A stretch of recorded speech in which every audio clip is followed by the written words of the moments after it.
We will begin with our invocation. Reverend Lees. Shall we pray? Father, we come before you. We thank you for this opportunity of gathering here with our community, with all the leadership and just those that have interest in this wonderful place. We just pray your blessings upon this meeting. We pray that you give our leaders direction. And Father, we just pray your blessings be upon each one of those that are here this evening. In Christ's name we pray. Amen.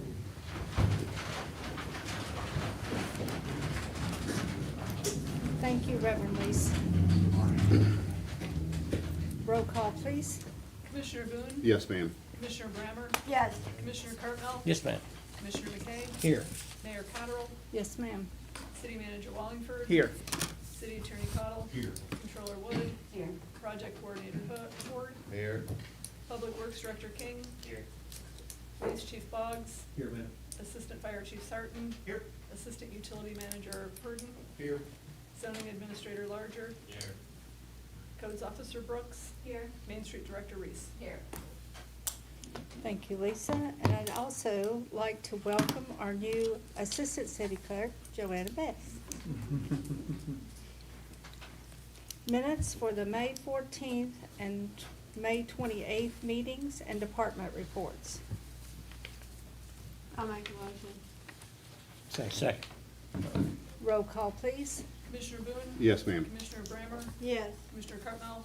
Yes, ma'am. Commissioner McKay? Yes. Mayor Cottrell? Yes, ma'am. Public announcements. Caroline, would you like to share a little bit about your Main Street Award and about possible visit from the city of Lexington? I will. Actually, it's nice, Main Street gets an award and gives an award, to tell you. So, we were lucky enough to get the Kentucky Main Street Awards were given out last week in Lexington. Maysville won Best Outstanding Project. And it won after the partnership that we had with Mason County Schools with Shannon Roberts and Stephanie Martinez with our historic gingerbread houses that were downtown and were displayed, remember, in the old Murphy's building. They'd done that for a while, but sometimes the parents would go, sometimes the students, the teachers, they wanted a bigger audience for it, and we had the perfect spot, and so we did that. And the reason it was successful, not only was it a great Christmas decoration, but it got those students involved in coming downtown, looking around. They had to study buildings to figure out how to carve them out and, put gumdrops and candy canes and whatever. So we were proud, and thank you so much to Shannon Roberts and Stephanie Martinez. We were gonna bring them here tonight, but we thought we'll give them the award when the students come back, when school starts again, because the students are the ones that really deserve it. And so that's the one we got, but I'm particularly pleased to introduce you to two award winners as well. We have Grace Smith over here from St. Patrick's High School, and we have Lily Dean here from Mason County High School. And they were the winners of our first ever Main Street Scholarship Awards. And so the Main Street Board thought it was really important to try and get, again, young people interested in coming to downtown Maysville and interested in the buildings and interested in the things we did. So they were given a couple prompts. They could pick a building, they had to photograph it, find some history on it, and then say what they would like to see in that particular building. Or they could do the same with a video. Or they could say, this is the kind of event I would think young people would like to bring into town. And so these two, we were nice to have quite a few submissions for our first year, but if it's okay with you, I'd like to present them with their scholarships. Absolutely. Okay. As I said, this is Lily Dean from Mason County High School.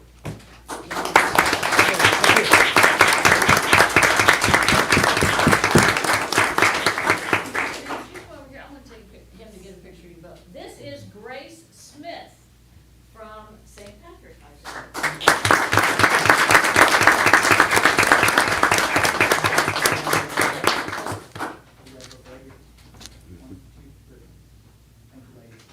Thank you.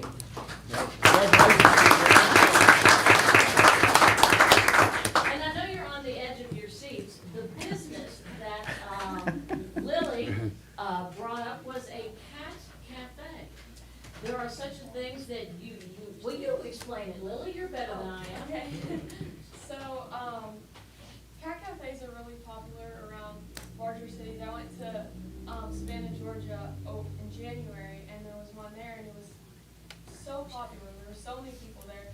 And so, and I was asking questions about it, and it really helps, the animal shelter doesn't take cats, and so there's so many stray cats everywhere. Everyone has problems with stray cats.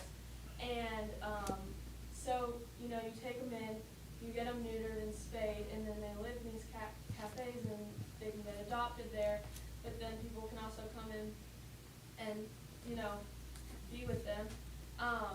And they're really good business. I mean, the younger generation really likes it's good for, Instagram. I know. Instagram. I'll take it.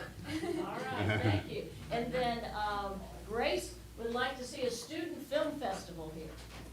Yes, I suggested that Maysville Main Street collaborate with universities across the state of Kentucky and their film programs, and that student film could be showcased at the Whistle Theater. And, this could be around like a 3-day event, and not only would films be showcased, there'd also be Q&A sessions, networking opportunities, different, bigger, film industry names could be invited, and you could hope that they show up, and it would just be a great opportunity to bring in people in downtown, meet and connect, and also, bring attention to, our businesses and shops downtown, our restaurants, and all that. I think it would be a great opportunity to bring more young people downtown and to bring more attention to Maysville as a whole.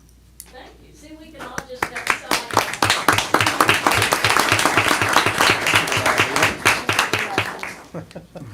Well done, Any other ladies. public announcements? Public comment. For some time, there's been people who are working on the need for a grocery store in our East End. We knew that the IGA was having some troubles, and it was great concern. Of course, since it's closed, a lot of citizens have reached out. Tyler and the judge have been working, trying to find solutions for that problem, or finding folks that are interested in helping with solving that problem. And one of the ones that I reached out to was Blueprint Kentucky. I knew that Dan Call, one of their team members, had done some great work in Kansas on rural grocery stores or grocery stores in food deserts. And so I reached out to him. I just received some information from him right before the meeting started and haven't gotten to review all of that yet. And then we also reached out to Kevin Cornett and Christy Dodge with the ad. And they checked in with the Economic Development Cabinet. And then Kevin mentioned that they have a revolving loan fund there. And Matt, doesn't the city also have a revolving loan that will help some businesses? And I don't know what all the criteria, can you We kind of give do, us and- an update on that? Yeah, we do. We have a revolving loan fund. We have, I think, $50,000 in there. It's what we typically have put in over the years. So, yeah, we have $50,000 in there. We have our own revolving loan fund committee, which is appointed by the mayor and approved by the Board of Commissioners. And so is there anything currently in our budget? Do we have that in the budget? It's in the budget, and, I mean, on the topic of grocery stores, we used $100,000 about seven, that sound right, about 7-8 years ago, when we helped with Ron down there at, when he opened up, we put in, we had that in there already, so that was for operations, and, it went to the tenant. It didn't go to the owner of the property Okay. as much as they wanted it. Well, But yes, we have 50,000 in there right now, and we keep that there. We don't send it over to Buffalo Trace until we need it. Okay. So, just, you can share with citizens that things are being done. They're trying to find ways to help with this situation. And we truly know that there is a need for a grocery store in downtown. And we'll do everything we can to facilitate getting somebody in there. Can I Anything? add to you? Yeah. I talked to a lady today, and she has talked to somebody who's interested in doing a grocery store. And I don't know if she's heard back, but she has been in correspondence. She's gonna get his number. And, also, with that said, I noticed the other day when I rode up there, that in front of the IGA, there was a lot of trash and debris. I called Nicole, she came up there. I called, there was a lot of loitering, and I called our police chief, Patrick, and he went up there and dismissed that. We did have somebody up there today, Nicole, cleaning up the whole front of the building. I think you know that. So, we are concerned about the east end of town. We don't wanna forget about it, and so with that said, hopefully we'll get a grocery store and they'll clean up that whole section or part of that town, of our city. Well, and if you have someone interested in Ann, we can hook you up with Dan and some of those resources that he has, because they are really helpful to an individual who wants to open a grocery Okay. store. And I've got one other thing, Okay? if nobody else does. But I'll go on. You're good, go ahead. I called Luke the other day, Uh-huh. because we're continually mowing everybody's yards. Yeah. And if we're gonna do that, I'm gonna quit mowing mine, then you can mow my yard, and I won't have to do it. No, I'm just joking, I just know. joking. So I told Luke, it's hard enough for him to mow all the cities, what we got, instead of mowing everybody's yards. I told him to reach out to another city and see what they're doing. And I think I'll- he did. Well, yeah, well, I have an answer for you. Okay. It's something that we already started. If you recall, we started to do mass foreclosures on properties that we have been maintaining. And I Nicole, get it. how many we up to? Where's she at? Okay. 70? I think so. Okay, and so I think, Kelly, what'd we start with? 10 or 15? We were gonna start at 10. Okay, so I'll because- let you explain to Commissioner Brown. So there's a statute that allows for mass foreclosures. We have liens against all of these properties that we are mowing. We can, obtain a judgment and then foreclose on those properties, and then we will be able to sell those, at an auction, like when we have, in the past, we've done an auction at the Rotary Park. And, I then remember. that gets the properties back into people that actually want them and want to maintain them. So where we are on that is Nicole has identified, the target properties. We are in the process of doing title searches on the first ones that we're going to file the complaints. And I'm trying to get that underway as quickly as possible. I hope to be able to come here in the next meeting or after that and say that we filed the lawsuits. But hadn't it been a couple of years since we sold those properties at Rotary Park? Yeah, but what It's we been do, how long? I think it's been 2. We try to accumulate. I think you're gonna have, what, 5 or 6 maybe by the end of the summer? Yeah, we're just waiting for one more property to come down. They're in the process of one, on Old Germantown Road. We have one up on Fifth Street, and as soon as that comes down, then we'll be able to go ahead and start the process of Yeah, getting it auctioned. we wanna do an auction. We try to do one about every 2 years, try to accumulate a couple, but along with what Kelly and Jackie Sue are working on, and we wanna start whittling that 70 or 50, whatever it is, down. So these first 10 are kinda like a guinea pig for us. Yeah. You talked to the city attorney in Henderson, who's Who done it. Shared their work with me, Yes. shared their, sample complaints, and, gave me tips on how to deal with the circuit clerk, because, the first time they did it, they're the only other city that I know that have done it, and they said that the circuit clerk was a little overwhelmed to see, usually when there's a foreclosure, you're foreclosing on one property, and so, but anyway, so I have Well, why are we just doing this every 2 years? Does it take No, that no, no, long no. to do it? No. The properties that the properties that Nicole has obtained, In other words, somebody says, hey, I don't want this anymore. City, do you want it? Right, And that's right. who she works with. Yeah. She's gonna have about 6 of those. What Kelly is working on are the properties you referred to that we're mowing, that we don't own. Right. So what he's doing is we're gonna force the sale, but this is kind of a guinea pig, because we've never done this before. So we wanna try to, once he gets done with that one, she's got 10 or 15 more, and we'll just keep going. Okay. But the title searches, I think, take a while, is that right? Yeah, yes. Okay, sorry. Luke? Luke, what did you find out? I was saying, So me and Matt talked, and then I'm pretty sure it's around the same thing. the same thing? Yeah, that's the best way for, I think, for us with that. That statute's relatively new on mass foreclosures for us to use it, and, because you're right, it's ridiculous It's that we're paying. ridiculous. It is. How many because- yards, Luke, how many yards are we mowing now? I'd have to get an exact amount, How many acres of public property are you mowing? Exactly. but over 40. There you go. So how many yards are you mowing?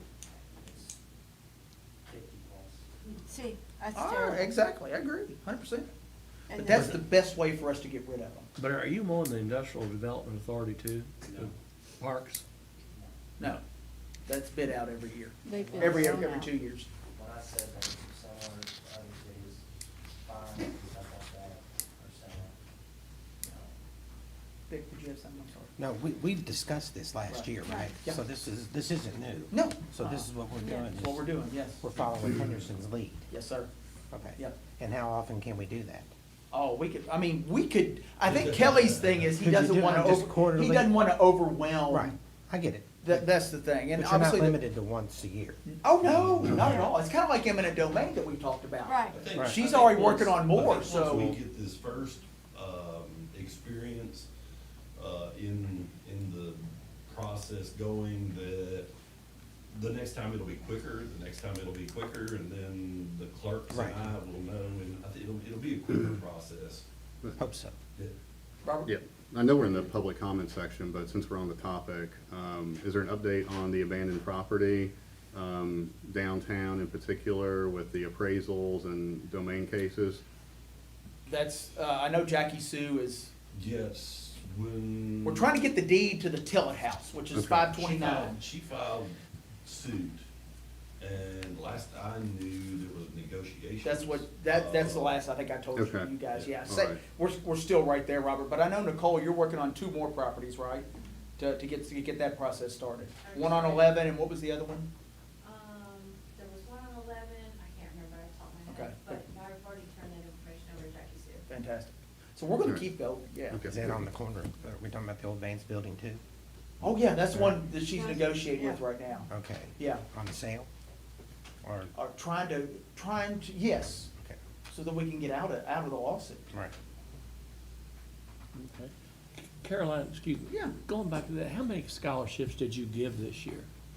2, Oh, just 2? Okay, how much are they, you feel? they both got $1,000. Oh, Good okay, for them. It's great. wonderful. Mayor, I meant to mention this under public announcements. I was contacted by Kevin Cornett at the Ad District a couple weeks ago, who had been in contact with the executive director at Bluegrass Ad about having a meeting to discuss water issues that Nicholas County, Carlisle and Nicholas County, and Cynthiana and Harrison County were having. So David and I met with Kevin and Christy Dodge, and the executive director of Bluegrass Ad and a couple of his staff members. Nicholas County is struggling. They're struggling bad. Harrison County received some money, David, you correct me if I'm wrong, for their water treatment plant, but they don't feel like they're gonna be able to sustain it. Does that sound correct? What we're looking at is probably an extra 4 million gallons per day. If you take that at a wholesale price that we're getting ready to increase, that would be about $4.2 million per year. That would help with our operating expenses for water, because we're at a loss. But with that, these discussions are very, very preliminary. We've talked about going to a 6 million gallon per day plant. We're at a 4 million gallon per day now.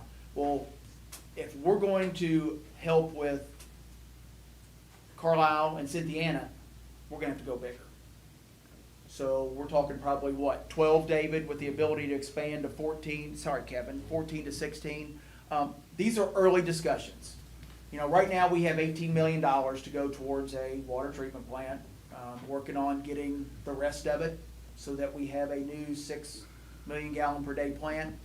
But what they talked about was looking for monies on their end. The city would not be out any money if we were to help them. They're looking for money to try to help get a line to serve Carlisle and Cynthiana. Who would pay Yes, sir. for the water? Would it be They would. residents of Carlisle, There for would be a example? master meter, Robert, when it Okay. goes into those districts, and then what would happen is, we would sell at a rate of, say, $2.95 per 1,000.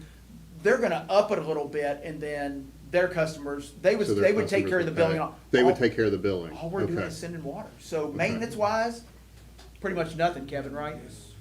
Yet we would reap the benefit of a Yeah. good chunk of money. But these discussions just started, but I wanted to fill you all in on that in case you heard something, and we'll keep talking to them and keep you all in the loop on that. Matt, when I was on the KIA, we lent them a big chunk of money, Nicholas County, to. Yeah, I'm not sure, Okay, they're in just- trouble. They're check- struggling. Check that out. Yeah, Yeah. no. You should have The given them. executive director. You should have given them more. Yeah, exactly. The executive director of Bluegrass Ad would have mentioned that, I'm sure. Okay. But yes, yeah. Sorry, I forgot to mention that to you all, but we will keep you in the That's loop on big, that. that's a big issue there. Yeah. Thank you.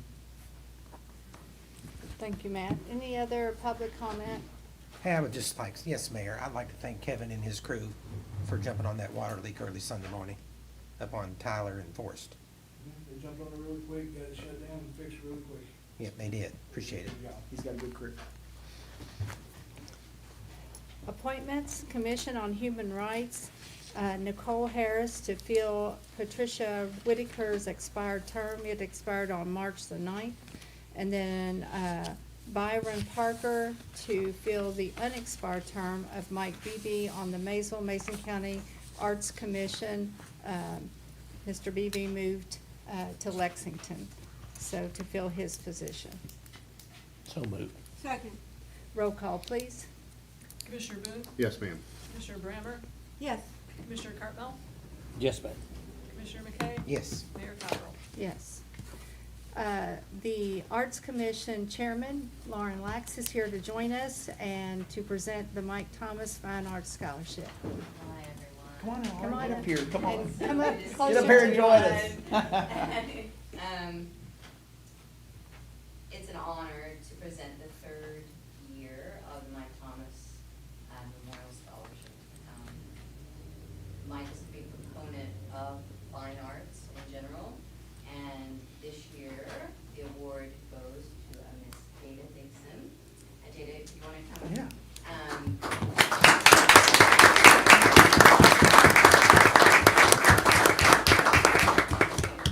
This, and Jada is a creative writer I wonder if you guys will get together real quick, I'll send it to you. if you want me to. who plans to study history and creative writing Right here.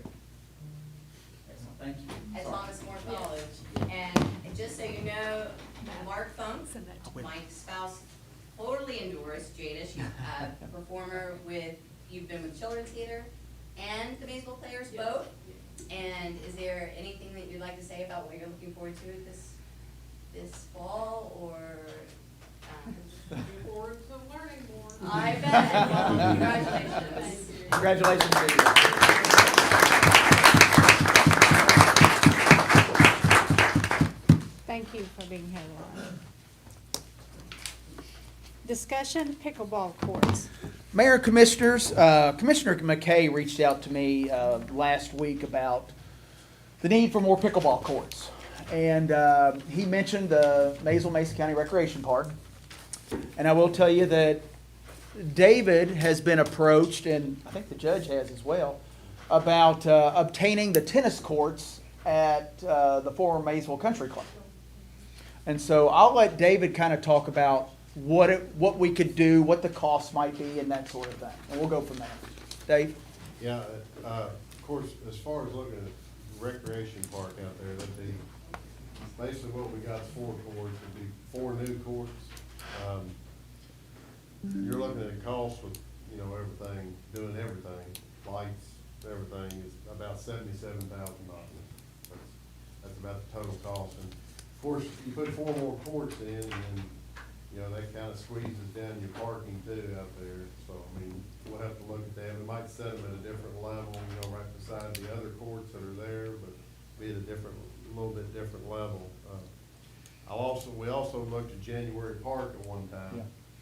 3 courts up there, but that'd be using some of the existing basketball court that's up there. That's $55,000. Out at the golf course, that could be turned into 6 pickleball courts with the existing tennis courts, which, you know, that would just be basically resurfacing, things like that, and a fence, but that's about $35,000. So. And you said, what was the rec park again, David? Yeah. 77? Yeah. And that was for 4 courts? That's 4 courts. So that would make 8 out there? Building new. Right. Right. But, you know. And where are the other surface 4? in there. Hmm. Sorry, David. Where are the other 4 courts? We've already got 4. We already have 4 down there. We have 4 at the rec At park the rec already. park, yeah. This would give 8. This would make 8. And I know folks like Travis would attest that, you know, there are numerous individuals. Yeah. In fact, you guys are usually waiting on the teenagers, aren't you? So, pickleball is the fastest growing sport. It's the fastest sport in 2 years. If you guys drive out there, we usually play from 6 to 8. I played the last 3 nights. From 8 o'clock on, it's high school kids from Bracken County, Mason County. There was an some Amish out there. We played with them the other night. There's 40 or 50 people standing around the courts. Yeah. So we know budgets are tight, but there's the need, and also the second thing, socializing. People want to be around other people. So, you know, 4 more courts or whatever, you know, people like being around, and you can have tournaments down the road. 8 courts is a minimum. So if Visit Maysville, whoever wants to do a tournament, you know, I'll be glad to help with that, but the need is only growing. I've heard people say this sport's dying. If you Yeah. Google it, it's not dying. Are And- are the courts that we have now good courts? We just need more of them, or? Well, they need some upkeep a little bit, but we need more of them. Okay, I mean, if so you it's go a out there, there's quantity 25 issue. people waiting around at Okay, times. because I was gonna ask if pickleball players have been consulted on the lighting and that type of thing, because I would just, okay. I think I told Matt, there needs to be some better lighting out there. And he that's- would have that in the yeah, plan, yeah. So, but it's just growing so quickly. If you guys are out 8 o'clock at night, there's people waiting around there. 20, 25 people waiting to play. Mhm. It's a good activity to get out, socialize, have fun. Anybody wants to learn, I'm more than glad to show them. I've got a proposal. How about, Judge, you kick in 25, we'll kick in 25, and the health department kick in 25. And we'll go on and do it. What do you think? We should, Travis should have cried about this before I got my budget approved. You know what I mean? I mean, we could do it, but if y'all don't mind raising taxes, because I'm not afraid to raise taxes. To pay for I 40 think people to play we can have pickleball. this discussion, but also we need to get with the rec park committee, because those are the ones who really need to be involved. And there would be an opportunity out there too. There are existing tennis courts. Oh, Well, I'm just. I I'm got a just phone throwing call it- about that. Yeah, I I'm do just too. throwing it out there. There's Got a still phone people call that back. use the tennis courts Correct, a lot, yes. and especially kids. I wanna Is there know- enough room for, can you put 5 in? Or are you just Yeah, measuring 4? I mean, yeah, you could probably put 8 in. Yeah. But you're gonna. You wouldn't have any parking. They're gonna be parking up But on you can just top. park That's up what top, Paul's yeah. saying. They're right there. And I know, that lot's full, like Travis, I've been out there, I mean, I. They're I right know. there, they can just walk down the ramp. Correct. And we appreciate anything. We understand, we appreciate anything you guys can do. Because there's a basketball court there now too. Yeah. So- Is anybody using that? At times, Yeah, they do. yeah. I mean, the least we can, if we put in 4 or 5 or 6 or 7 more courts, at least Travis can just walk So- down the ramp. Correct. I'd like, I'm sorry. No, I'm done. Okay. I'd like to know a little bit more about, at the golf course, like who owns the property, or, you know, what happens if we put them on there? Because that Yeah. seemed to be the lowest Well, cost.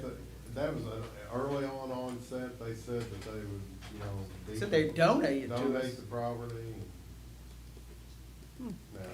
And I was talking to a former athletic director yesterday about this, and somewhere, probably another year or 2, maybe 3, they're talking the possibility of that being a sanctioned Two Oh, years, it's gonna be. certification. Yeah, it's gonna be. So Right. if that's the case, Yeah. then St. Pat or Mason County Right. could host district, regional sections.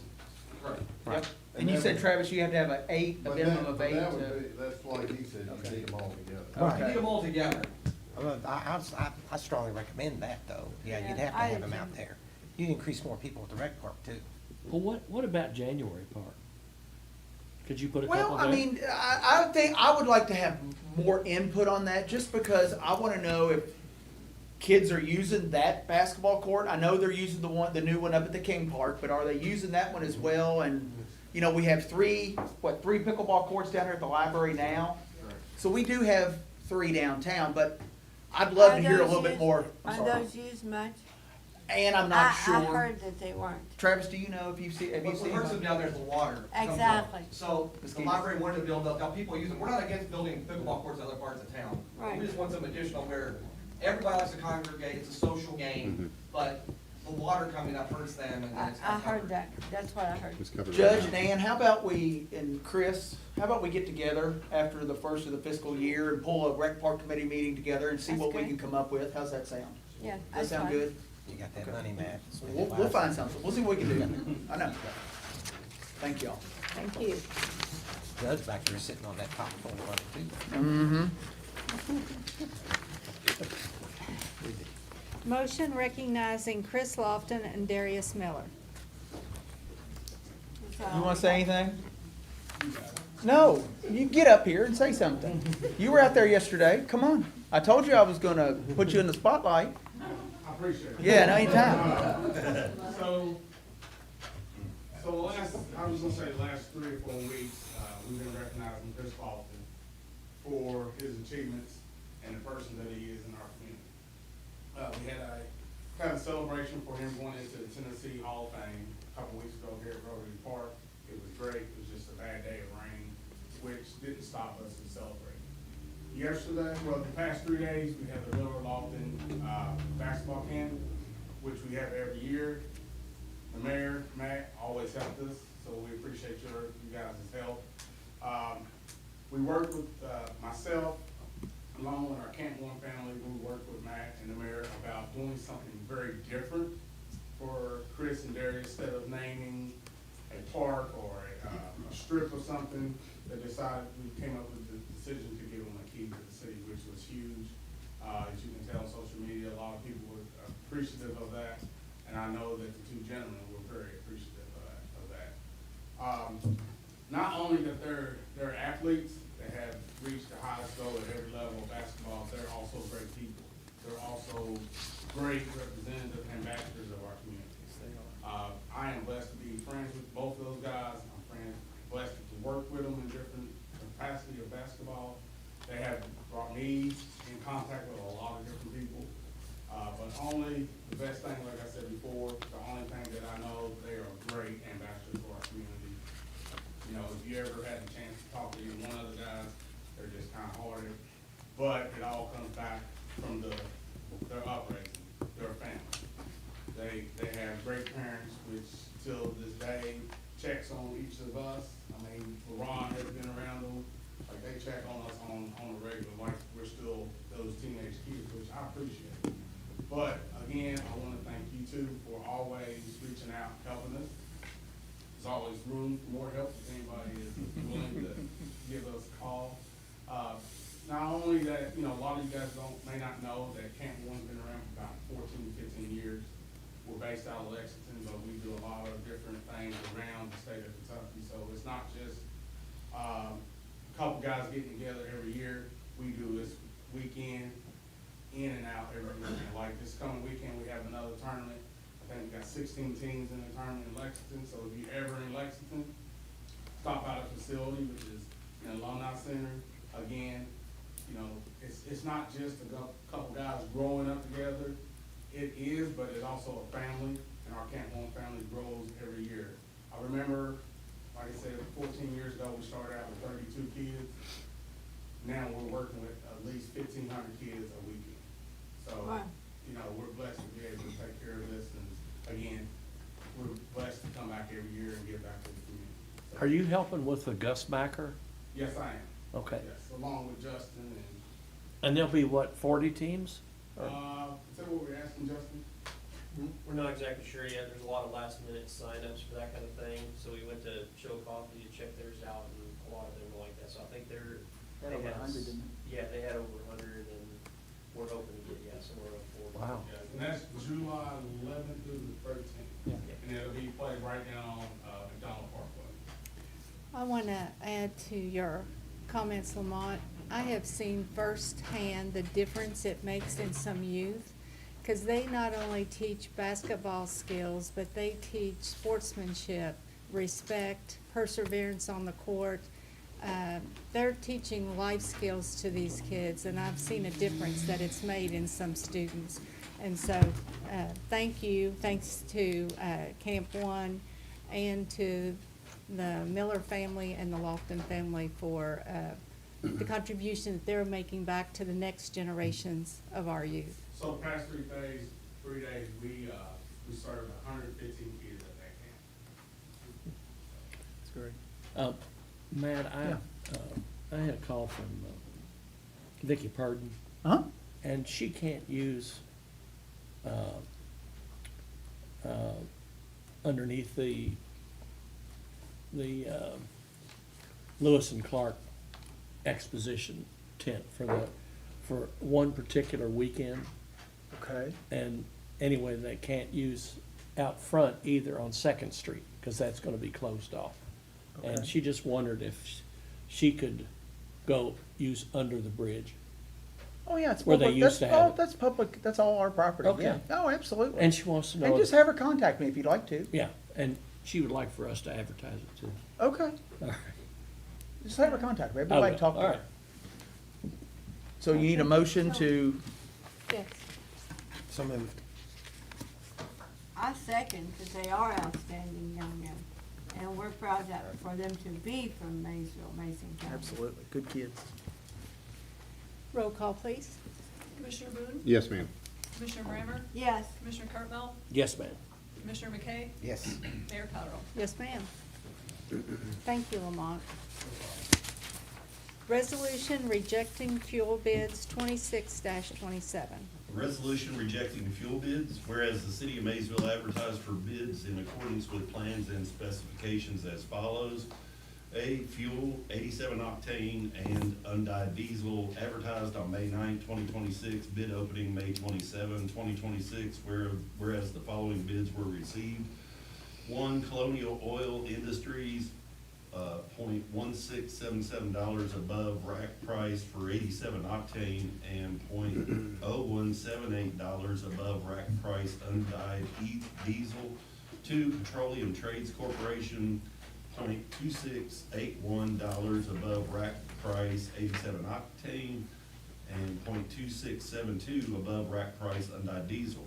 Whereas the city manager and public works director recommend rejecting both bids, now therefore be it resolved by the city of Maysville as follows. Both of the above bids are hereby rejected. So moved. Second. Roll call, please. Commissioner Boone? Yes, ma'am. Commissioner Brammer? Yes. Commissioner Cartwell? Yes, ma'am. Commissioner McKay? Yes. Mayor Cottrell? Yes, ma'am. Resolution accepting fuel bid 26-28. Whereas the city of Maysville advertised for bids for 87 We didn't. Okay. Try that again. Buffalo Trace? Yes, but Okay. whereas the Buffalo Trace Road Commission. I thought that was That's a okay, mistake. that's all right, no, that's right. Resolution accepting fuel bid, whereas the Buffalo Trace Road Commission advertised for bids for 87 octane and undyed diesel fuel, and whereas said bids were opened on April 2nd, 2026 at the Buffalo Trace Area Development District, whereas the following bid was the only bid received. Number one, Hudson Oil Inc., $0.07 above rack price each, both 87 octane and undyed diesel. Whereas the Public Works Director recommends acceptance of the only bid as the best bid, now therefore be it resolved by the city of Maysville as follows. Number one, the bid of Hudson Oil Inc. for the subject contract described above is hereby accepted on behalf of the city of Maysville. Two, the mayor is hereby authorized and directed forthwith to execute all contractual documents necessary or appropriate to effectuate acceptance of said bid and to consummate the contract on behalf of the city of Maysville. So moved. Second. Roll call, please. Commissioner Boone? Yes, ma'am. Commissioner Brammer? Yes. Commissioner Cartwell? Yes, ma'am. Commissioner McKay? Yes. Mayor Condon? Yes, ma'am. Resolution authorizing the mayor to sign Port Infrastructure Development Program Application 26-29. Resolution authorizing application for Port Infrastructure Development Program, whereas the United States Maritime Administration has opened the Port Infrastructure Development Program grant for application, and whereas the city accepts the role of public sponsor for Hinton Mills, who is the intended recipient, whereas the city has zero monetary obligation or match towards the grant and will only be acting as a pass-through, be it resolved by the city of Maysville, Kentucky, that the mayor is hereby authorized and directed to execute an application for a Port Infrastructure Development Program grant. So moved. Second. Roll call, please. Commissioner Boone? Yes, ma'am. Commissioner Brammer? Yes. Commissioner Cartwell? Yes, ma'am. Commissioner McKay? Yes. Mayor Condon? Yes, ma'am. Resolution authorizing recycling contract with Rumpke 26-30.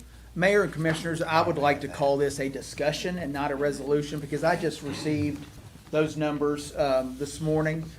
Well, let me find mine. I got it on my top of my head. If you look at the email, you notice on there, roughly, we talked about the last time, that we have 3,150 residential stops, average about every month. If you look at the non-carted trash and carted all-inclusive recycling, where you see the $4, that would be for every single residence in the city. So that'd be 3,150 cars. If you do the math, on an annual basis, that's about $150,000. Drop down to where it says opt-in recycling. Rumpke would require a minimum of 800 carts. That's roughly 25% of that 3,150 stops. That would be great start for recycling. But when you look there, you see it's $11 per cart per month. You annualize that, that comes out to about $105,000. So it's obviously less. You know, I don't think any of us want to force somebody to recycle. But we do know that a lot of our residents do recycle and want to recycle.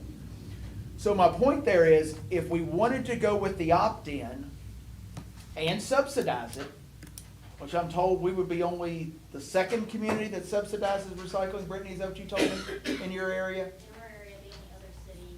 Wilmington? Okay. If we wanted to do that, it would be about $65,000 more a year than what we're paying right now for the dumpsters. 65,000. Yeah, so now, you can take this number that I'm gonna tell you, and you can spin it any way you want. So before the meeting, and she was probably cursing me in her head, but I went to see our comptroller, and I asked her what the savings was on the difference in what we're gonna pay into in retirement this year for the city versus what was last year, because that's going down. And I just asked her to look up hazardous. There's a savings right there of $50,000. Now again, you could take that savings and you could put it towards anything. But my point is, if we wanted to justify subsidizing recycling, we have more money this year than we had last year, and we could do it. The 800 minimum household number for opt-in, year one's $11. If we were able to get 1,600 households, would the number go down to like $7? Is that something that could be good question, Robert. Is that something that could be renegotiated? We would have to renegotiate, and as we talked, this would be new for our entire operation out of Georgetown. So this is our base. We're kind of your baby? Okay. Good question, though. Good isn't it? case study, though. Yeah. So you could sell more if this goes well. Right, so, we have it in all of our other areas, this would be definitely for our area to start recycling. So the reason that we have the 800, I think was the base, was we're gonna have a truck out there that one trash day is gonna drive around to, say that in one day there was only 100. Right. They're gonna drive around a whole lot of area. Right. Just for those 100 stops, so that's why the price does increase, if that makes sense. And they would pick up recycling the same day as trash, so people wouldn't have to do 2 different We've days. done a lot of studying on if they did it in one day, with Matt asked. Yeah. And the amount of recycling they have, people forget, they get confused, it is so much easier for them to do recycling all together. And 1600, Robert, that's 50%, that would be fantastic. Mhm. I mean, what it does to our landfill is wonderful. Yeah. Like, my question to you all is, you know, we can find $65,000 to cover this. What happens to the recyclables? Do they go to what happens to the recyclables? I'll let Brittany answer that. Brittany, come up here if you don't care. Drew, put him in the spotlight. Come on. Brittany, if you don't care, state your name for the record and who you're with. I'm Brittany McKenzie, I'm with Rumpke, I'm the municipal representative. Welcome. So our recyclables would go, I don't know if they would go to our Cincinnati or our Columbus Okay. recycling facility. We built a new state-of-the-art recycling facility, and as we told you, we're happy to take anybody we have with COSI there, so even schools know it's far to go to Columbus. But we do have Cincinnati as well. I can't say where the recycling will go from our facility, Cincinnati or Columbus at this time. Gotcha, they wouldn't go to our landfill for No. recycling? No. Okay, so there's savings there. And. And it doesn't right now, Robert. Our current recycling goes, I think, Goes. do the dumpsters go to Cincinnati? Yes. Okay. Okay. Yeah. So in our facilities, we can now take so many items. We have a lot of AI technology that has went into this, and we can take acceptable items. There's more that we can take in recycling than trash anymore, honestly. Yeah. Which is saving a lot of the airspace in the landfills. And I will tell you that, Luke, you took a tour of the Cincinnati plant, and you were pretty impressed with it, weren't you? Yeah. Yeah, so, with that, it would have to go back to our facility because there's not the technology elsewhere to be able to usually separate that many of the items out that we'd be able to accept. Everybody would get a cart with the recycling as well. Has a label in there that has all the acceptables, it's very simple, it's a 65-gallon, so. And so it would be the same as now where, you know, we don't have to sort it, they just all go into that one bin and. Yeah, it all just goes into the bin, and we just pick it up in a separate recycling truck. But like I said, it would all be set out on the same day as trash, so there would be no confusion. You're saying 800 to make it work? A minimum? That's what, yes, that's A what. minimum of yeah. 800? And how long will this trial period go on? What if we can't get it up to 800? Well, I mean, I think off the bat, we would have to be on the hook. If we're subsidizing, we're gonna be on the hook for 800 per month. For how long? I mean, we could see how it goes. You know, we could set it, you know, like, the group here could set a time frame and say, I think we'll get 800, I really do. Well, I mean. But I understand where you're I coming like from. the glass being half full too. I understand. Would We you saw what wanna, happened when we got you know, out of it. when do you think, if this group authorized a contract, whether it was today or in a special meeting in a week or two, what do you guys feel like your time frame could be to get, I mean, you're gonna have to order the carts and do all that, and what's reasonable?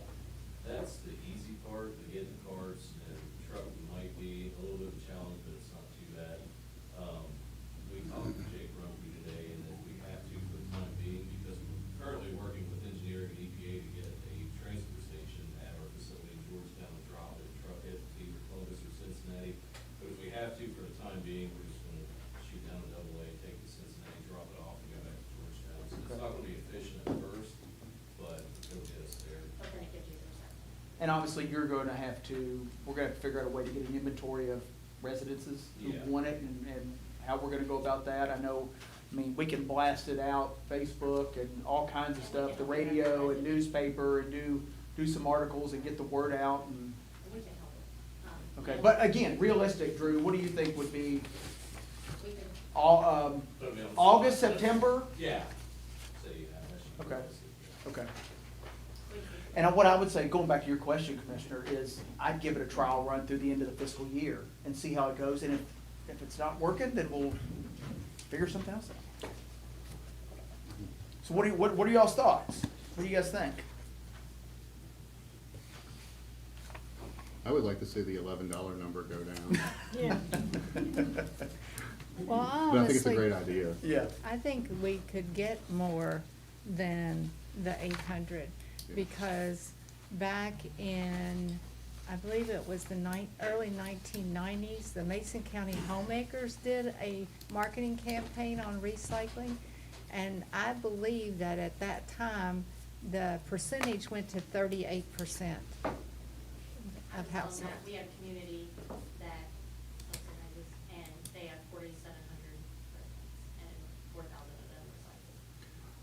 Wow. They have, Would it be possible to put together like a tiered structure with X number of individuals, and that would decrease the per person cost? Just maybe 4 scenarios? and we did this very. We did. If we have a little more time. Sure, absolutely. We want to get it right. And let me pose one other question though, you guys. You know, obviously you've got year 1, year 2, year 3, year 4, year 5. And I did see the contract. Would we be obligated to the 5 years? You know, right now, for trash, we're good through the end of the calendar year. Right. Could we, and I understand why. You know, you guys want to, you have to order the carts, and I know that's an expense and all that. I have to look at it, try to figure out how we're advertising the cost of all that out, that And also, as we spoke, you know, last year, is there the ability to have an out clause in there? Yeah. Okay. Okay. Is it okay if I have a little more discussion with them and maybe come back to you all at a special meeting or our July meeting, and Yeah. does that sound good? Yeah. Thank you, guys. Al. Appreciate you coming down. Thank you.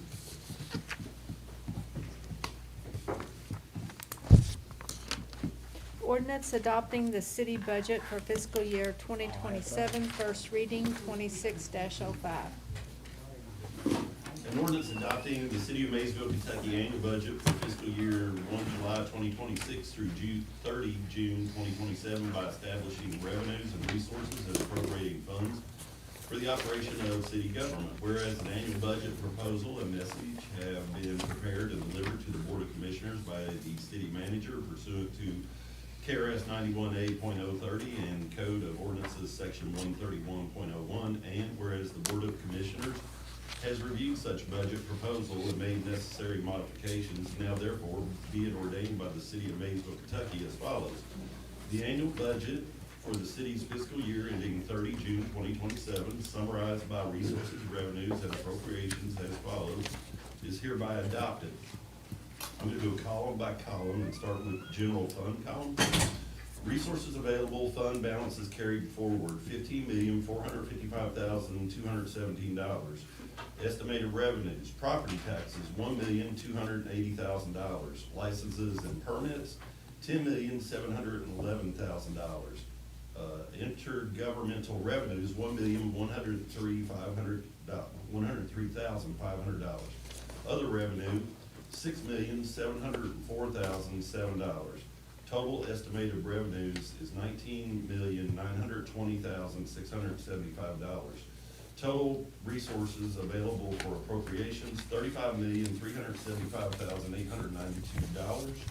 Appropriations, general government, $10,461,892. Police, $3,074,325. Fire, $5,577,105. Public Works and Streets, $3,203,854,000. Utility, public building maintenance expense, $769,806. Engineering expenses, $383,800. Flood wall expenses, $558,000. Parks and Recreation, $181,680. Special projects, $5,879,706. Contingency, $5,285,724. Total appropriations, $35,375,892. This will be local government economic fund column. Resources available, fund balances carried forward, 0. Estimated revenues, intergovernmental revenues, $20,000. Total estimated revenues, $20,000. Total resources available for appropriations, $20,000. Appropriations, police, $10,000. Fire, $10,000. Public Works and Streets, 0. Total appropriations, $20,000. Next will be municipal road aid fund column. Resources, fund balances carried forward, 0. Estimated revenues, intergovernmental revenues, $358,560. Total estimated revenues, $358,560. Total resources available for appropriations, $358,560. Appropriations, public works and streets, $358,560. Total appropriations, balance of revenue appropriations, $358,560. Next will be utility fund column, resources available, fund balances carried forward, $1,019,684. Estimated revenues. Intergovernmental revenues, $3,899,589. Other revenues, $63,545,921. Total estimated revenues, there's a zero there. Total resources available for appropriations, $68,465,194. Utility, $5,428,142. Special projects, $61,993,050. Contingency, $1,044,002. Total appropriations, $68,465,194. Real quick correction. Sorry, Kelly. No problem. On the contingency, under the general fund, that should be 3,800,000, I don't know if you have this in yours, huh? 3,881,884. Under what now? It's the contingency, What else? yes. Okay. That's what I have. And Is that was- what you have? Okay, good, that's what it Yeah. should be. Okay, that's what you have, good. Well, it was different what was read. Okay, so you have that. Yeah. Okay, good, so you've got that right. It's okay. Okay, they have it. They've got it. That looks like I got a second one. Okay, that's fine. Yeah. Oh, this one's right. Oh, you got it? Okay. You keep that one. I'll get a clean copy. And real quick, before you go into anything else, I know Commissioner Boone had asked about capitalization and stuff like that. I'm gonna show you this real quick. So what I did was I took out, as you had requested, Sure. Robert, you know, you wanted to see the actual capital That's right. projects. So if you'll have one to David Yeah, for me. thank So I'll go over this real quick. Maze Lick water line. What I did was I pulled the special projects and I took out the full grant. I just wanted you all to see what our match is. So right now, the Maze Lick water line, our portion, even though it's a $5.8 million project, our portion is $3.3 million. For the Flap Riverfront project, our portion is $280,000. TAP, $13,000. Now, where it says other special projects, this is in engineering, in David's budget. These were all the things in David's budget that were listed. They were capital Yeah, projects. in his capital budget. Police, same with that, same with Chief Boggs. Public Works, what Luke had, all this is in your book. Fire, what Chief Carpenter had. The broadband project, 1.1 million. The transfer to utilities to balance their budget from the city is 3.9 million. The flood pump rehab is $425,000. So that totaled is roughly $11.8 million in capital items, Robert, to get what you were looking at. Now, if you look at what's in your book, a projected deficit without taking contingency funds into play, $11,558,513.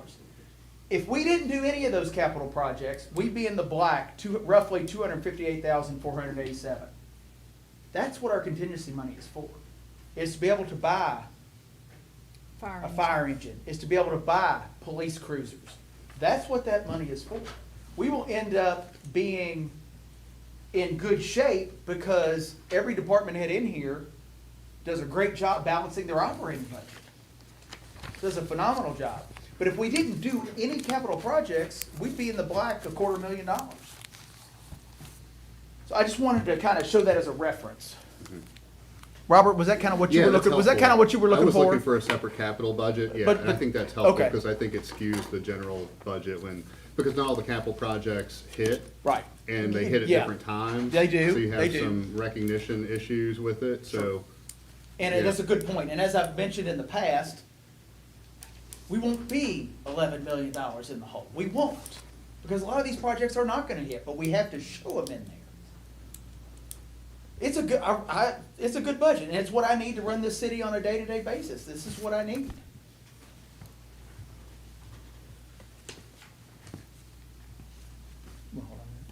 Okay. Is there any other questions or discussion? I think the 3% COLA is great. I think the 3% COLA is great. I think that helps employees keep up with inflation. I would like to see, because I know you added 3% on top of the COLA equaling 6% total. Right. And that's kind of a flat raise. I think the 3% should stay the COLA. Everybody should get that. But I would personally like to see the beyond 3% be a merit increase and not just a blanket raise. Because then I understand. it would enable some people. Up to 3%, right. Yeah, I Well, understand. I mean, if you do it this way, I mean, I know some where you're people, getting at, yeah. some people get 4%, some people get 5% based on performance. The average and would be- retention. The average pool would be maybe 3%. I got you. So. Yeah, I understand where you're coming from. And I don't disagree with that at all. Mhm. Because if you base it that way, why would I reward somebody who's done nothing all year long, maybe just does enough to get by, and you got somebody who's busting their That's right. tail? That's right. Yeah, and I can work with the department heads on that, Robert, and that's, yeah, absolutely. It's a good point. Because we approved the budget, but those are Yes, your then I can decisions. work with the chiefs and Luke. Yeah, but the way and- it's written in the budget is a flat 6% increase. So this, I under- what I'm saying is not a flat. I understand where you're coming from. Yeah, I get it. Can you make it a- 3% COLA and then an average of 3%. Like you said, Chief Boggs could give somebody 5. He could give somebody else 1. It averages out for both of them to 3. Yeah, but. Does that make sense? It does, and I think it would be great to have some visibility as a city commission. Anyone awarded above the COLA, maybe above 2%, above the COLA, should go through city commission for approval. Once you approve a budget, it's up to us to determine who gets what. It's up to the administration. But we RJ could work it on a merit base. That's not a problem. We can definitely do that. Our job is to approve the budget and to set the salary scale. Our job is not to determine people's salaries. Well, I noticed on the salary scale, you raised some of those top, or is it 10%? We'll get to that, David. I'll Okay. explain that. It doesn't mean that that's what somebody's I gonna make. understand that, but Right. But here, nonetheless, when we get to that, if you all approve this budget and it's 6%, whether it's merit or however it's based, the salary schedule has to be changed because of that.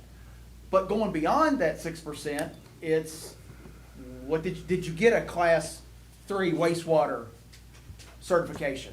That's what's gonna enable them to go up. But it's gotta be higher, that percentage's gotta be higher so that we give the opportunity for those folks and they're still within range.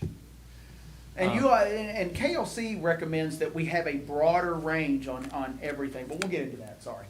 Okay, and I remember several years ago, we went through this again, and we did not know specifically what the employees were making, and we were provided, sometimes you look at this and you say, well, it's between 113,000 and 80,000, and I like to know what the employee is making. You can do an open records request and get that. Okay. Absolutely. All right. Yeah, it's not a problem. It's open record.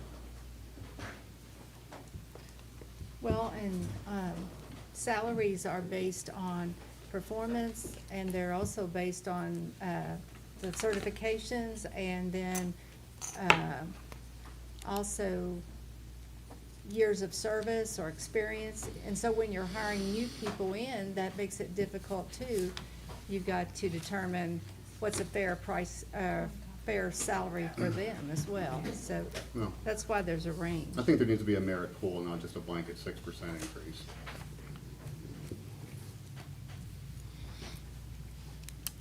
Because some people earn more than 3%, because they deserve more than 3%. I don't disagree with that, Robert. I understand that. Yeah. Yeah, totally. I just see the language here as being flat, and it could change to a merit pool language in the budget. Yeah. I mean, yeah. I mean, Okay, can you arrange that?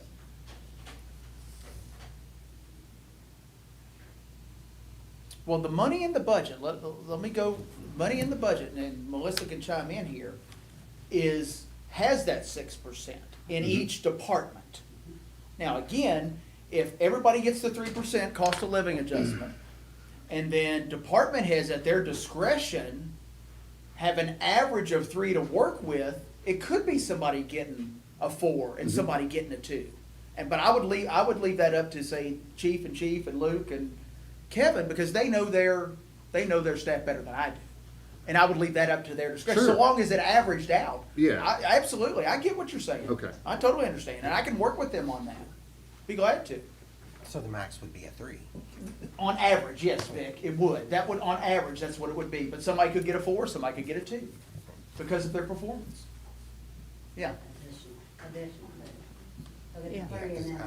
I'm not like, again, I'm not Yeah. as smart as everybody up here. Everybody gets the 3. Correct, that's cost of living, right. So the most they can get based on performance merit would be an additional 3. That's a total of 6. No, somebody could get a 7 or 8. And somebody could just get 3. 'cause Somebody they're could get a just doing the 1. COLA. Somebody could get a 1, but the average in the department would be 3. The average in the department would be 3. I don't understand that, I still don't. Chief, you get that, Kevin? You No, I'm understand, asking you. Luke? What about- No, I'm I saw Kelly roll his eyes too. Do you get that? What I didn't understand, I understand there's a 3 COLA. 3 COLA. Is there a, and this is not, I'm not sure that I should be weighing in, but, Well, when I see my It's city okay. attorney confused, is there a cap above the COLA? The average, so let's say Patrick has $3 million in salaries, random number. Okay, that's what he has to play with. He can't exceed that. But he can give this sergeant a 4% raise and this sergeant a 2% raise. I get that. 6%, 6 divided by 2 is 3, so he's on that three average. Does that make sense, Vic? I'm just taking 2 people out of his department. It's helpful to look at, we just have a pool of money. The average is still gonna be 3. So if he gives somebody 4, they're actually gonna get 7. That's correct. That is correct. And he might give somebody 2 who's actually gonna get 5.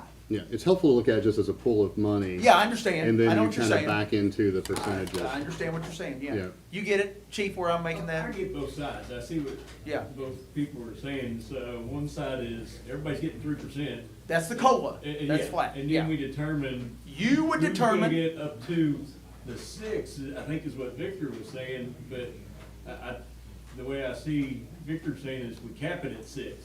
Nobody gets more than 6. Am I misunderstanding? Well, that's the way it was presented. Yeah, that was the way it was presented. I get that, but and I agree. That's how it was presented. 6% flat. What Robert's getting to is though, and I agree. Some people deserve more.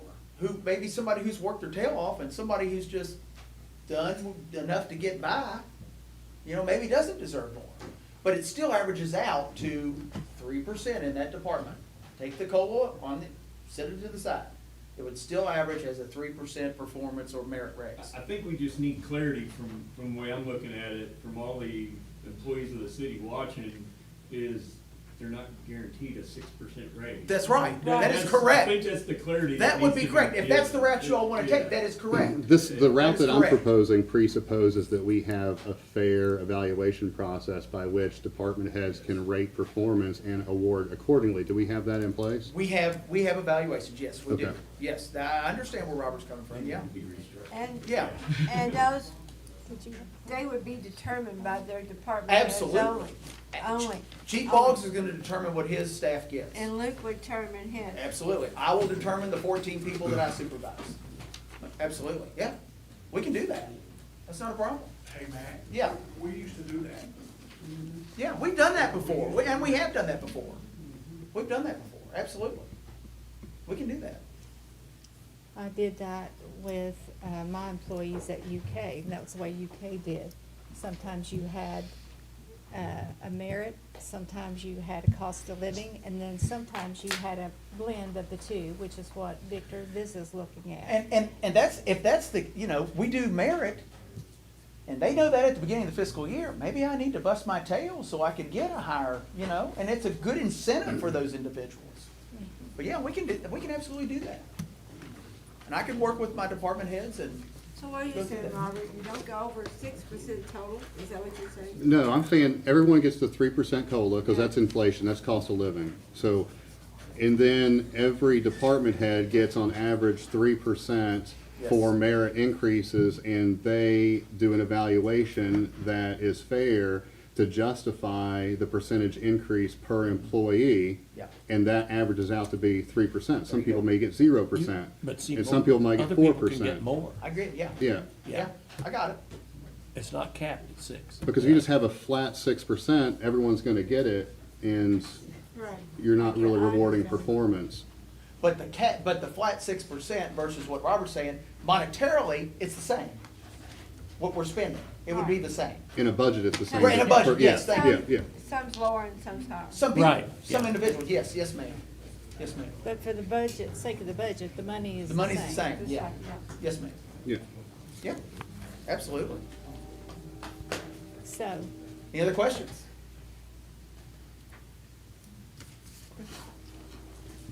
So are you gonna have to change that before we?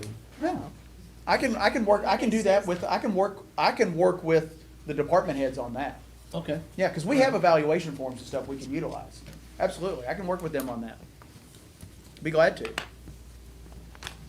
so I will entertain a motion on the budget. So, motion to approve contingent on Yeah. merit Yeah. increase There you go. schedule. That'll work. That'll work. To align with current budget numbers in the salary line item. That sounds good. Thank I'll you. second it. Good. Roll call, please. Commissioner Boone, Yes, ma'am. Commissioner Brammer, Yes. Commissioner Cartwell, Yes, ma'am. Commissioner McKay, Yes. Mayor Cottrell. One quick question before I vote. Oh, okay, yes, ma'am, sorry.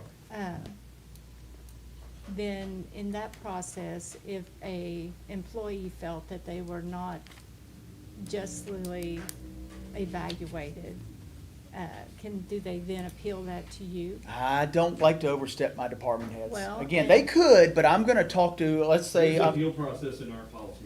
okay. There is. But I'm gonna has sit to be. down with him and I'm gonna talk to him about that, you know, cause, Well, and there was in our previous, and, Okay. and when people, in my experience, people could, didn't happen often, and they Right. didn't I always get understand the that. appeal that I they, understand they that, sure. approved. But they had a process Okay. to do that. yeah, I got you. I totally understand that. Yes. Then my, yes. Okay. Mhm. Okay.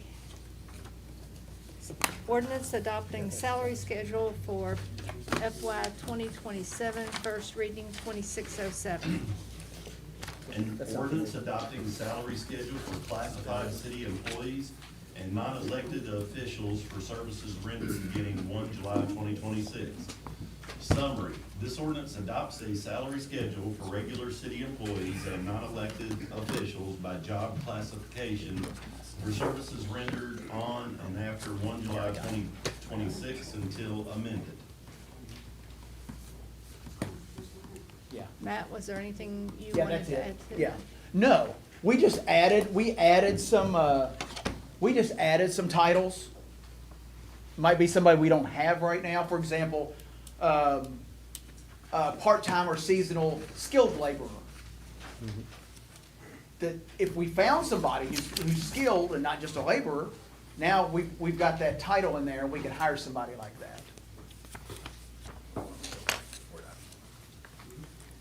But again, we are required to present a range.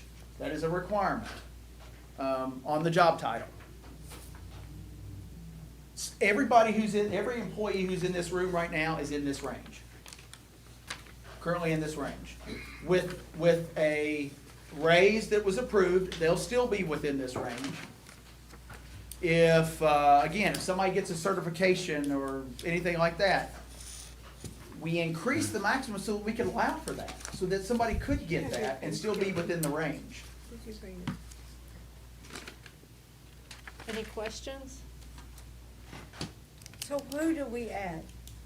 I thought I had mine. In this scale.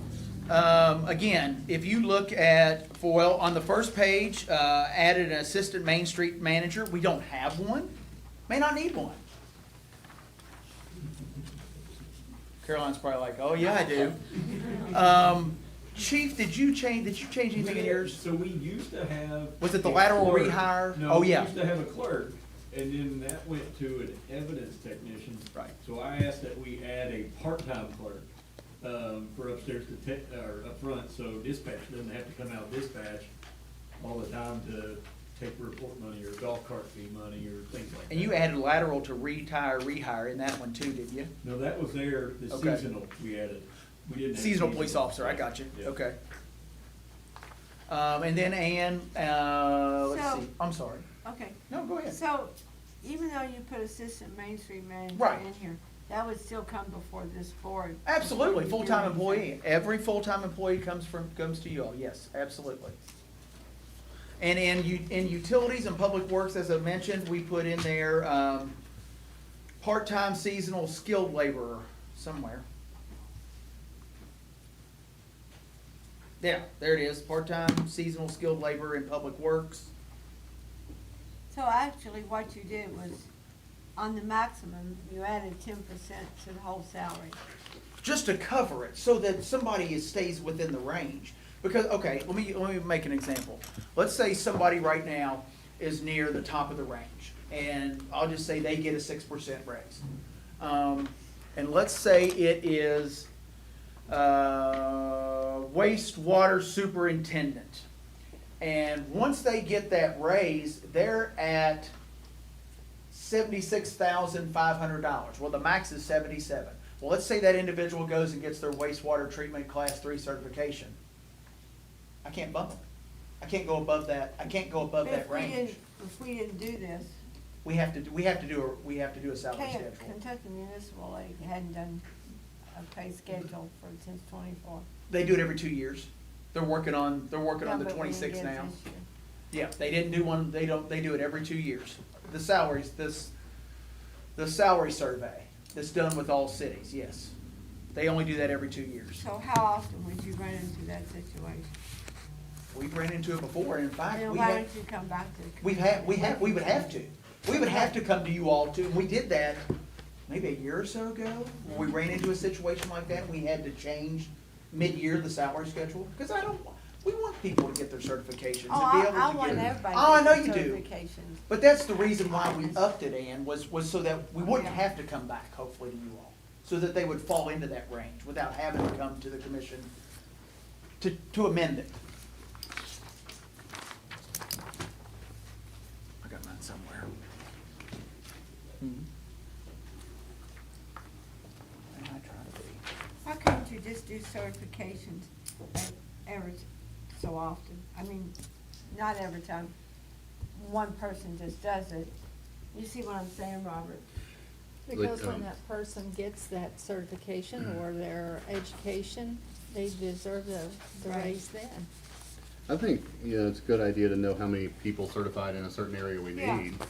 You know, I don't know I if we mean, have there's a that lot of level of times we detail. don't even know who's been certified or who's taken. Well, and that's what I a try to do certification periodically, for is the send police you all an department. email with who's, utilities, Luke, Chief, they're all good about telling me, okay, somebody went from a PO1 to a PO2, and then I relay that on to you all. But there's like a wish list of certified or certifications that we are actively trying to cultivate, like people for these types of roles? Or do we have 13 know, I people with the understand. Right. certification that we only really need 2 people with? You know what I mean? I understand that, yes. Yeah.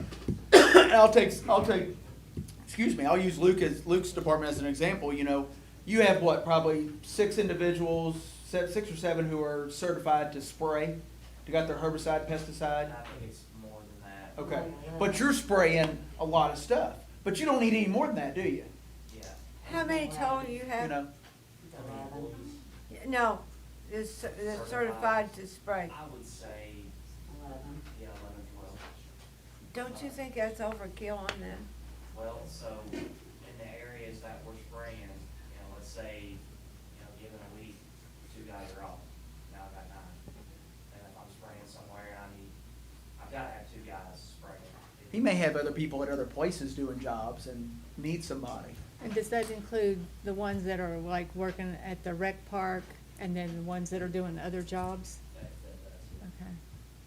So cemetery and rec park, both of those, have people certified to spray. Do you need more people certified to spray, or are you good with the 11? At one time, probably 2.5 years ago, I didn't have anybody. Okay. Matt called me one day, said, we need to spray this building. I said, I don't have anybody that's certified. So that's kind of when we went in this whole deal of getting enough people to where if I have guys taking vacation or, if they just up and say, I'm gone, I have enough people to, do what we need to do. Is there a time when you think you have enough and you just sort of cut that certification? Yeah, That we've had, one that- and we've had that certification? discussion, yeah. Yeah, I mean, I know when it's too much. And there's been people that I haven't offered that stuff to, just because I'm like, look, you work in this department, I don't really think you need to be having a license for this when you're not even doing it, so. Right, that's what I'm trying getting to be to. reasonable about giving it out. Yeah. And part of that, like with the fire department, when Kevin Doyle was here, he instilled the levels of firemen and paramedics and EMTs as a way to help retain employees, so he would stop the bleeding of employees, and it really did help at that time. So, And if you take like his department, water and wastewater, I want to encourage all of his folks to get cross-trained and his wastewater folks to get their water distribution certifications so they're, they can go work on another job. And it's an incentive as well. Do you have enough people on the certified? Certified? Yeah, No, okay. no, we don't. And there's certain departments that they need to be certified to be able to do it. On the distribution side, you, No, You're- I think there's more that needs to go okay, to all get their right. Is there a license. reason why they're not doing What's that? it? Is there a reason why they're not doing it? Well, let me be honest. Yes. Cause in the state of Kentucky, if you're a class 4 plant operator license, you can go Louisville and make $50 an hour. And we just don't pay enough. I mean, I'm being honest. That's okay. I like honesty. I mean, cause I can get a guy come in, he'll get his class 4 license, he goes, I can make more doing this than Lexington, Bowling Green, and then go down there and make $40, $45 an hour, so. And we just can't keep them certified. They don't think the money's worth it. And for a plant operator, you have to be certified to run a water plant. How much of an increase, if somebody were to get that certification, how much of an increase would they get in their pay? Each certification is $1. Certification's $1.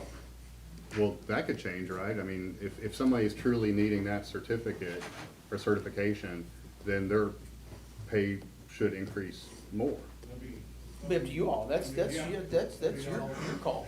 You just have to be consistent. Is that accounted for in the salary band, document that's in here? Oh, yeah, the somewhere? salary schedule, yeah, Yeah. that's All that's right. all that's accounted for, yeah.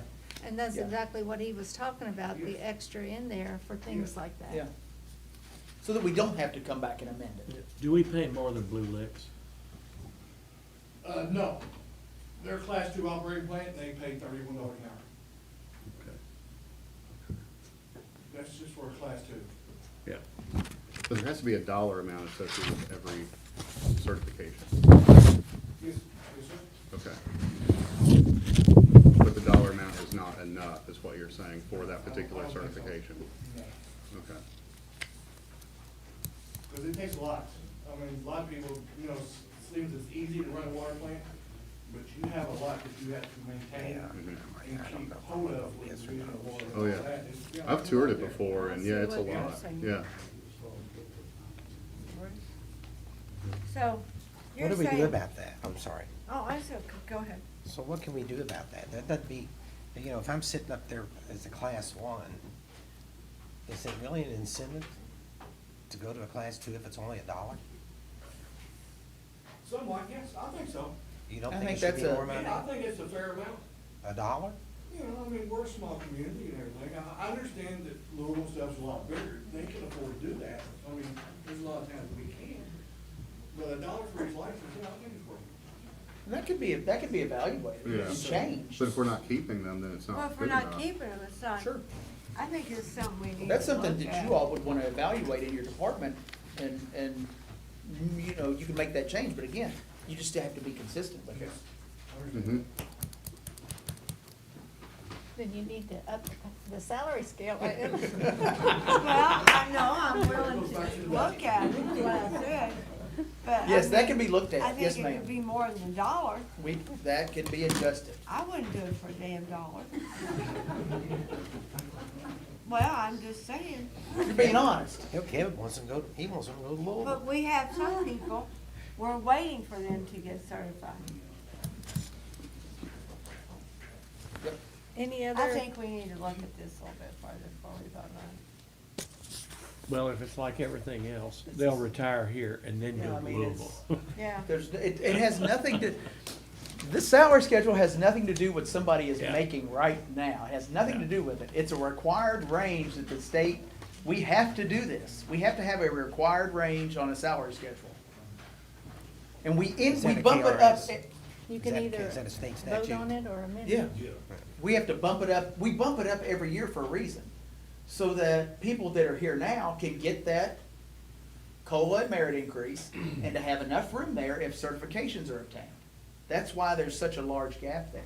Doesn't mean that somebody's gonna go to the max at the end of the year. Doesn't mean that. But it also gives you something to put on a job posting too. Absolutely. Here's so the that you can range recruit for- people for positions. 100%. Yeah. Absolutely.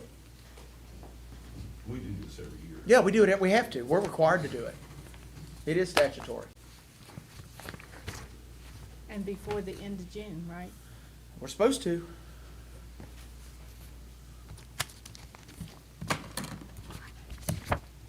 So every city is required to do this. Every city has a salary schedule, yeah.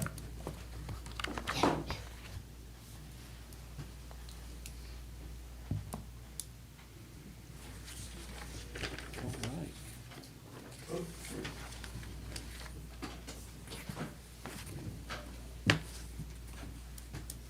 Well, Matt, can I make a motion? Yeah, you can. You're a voting member. Then I make a motion to approve the salary schedule. I'll second. Roll call, please. Commissioner Boone, Yes, ma'am.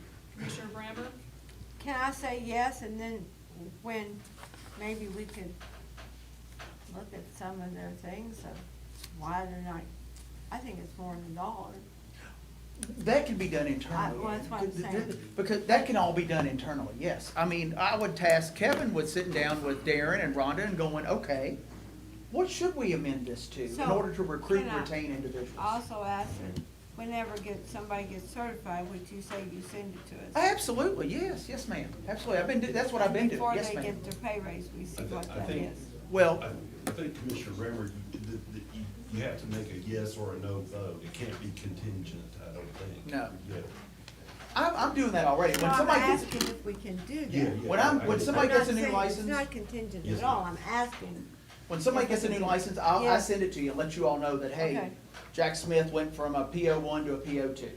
Yeah, Yeah, yeah, okay, I will continue doing that. Absolutely. okay. Yeah. Commissioner Cartwell, Yes, ma'am. Commissioner McKay,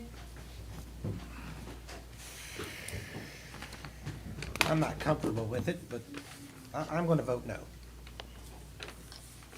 Mayor Cottrell. Yes, ma'am.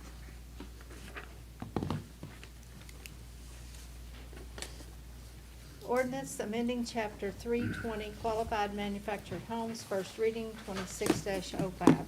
An ordinance amending the text of the land use ordinance to create a new definition for qualified manufactured home and to amend the land use chart to provide allowable uses thereof in the residential category.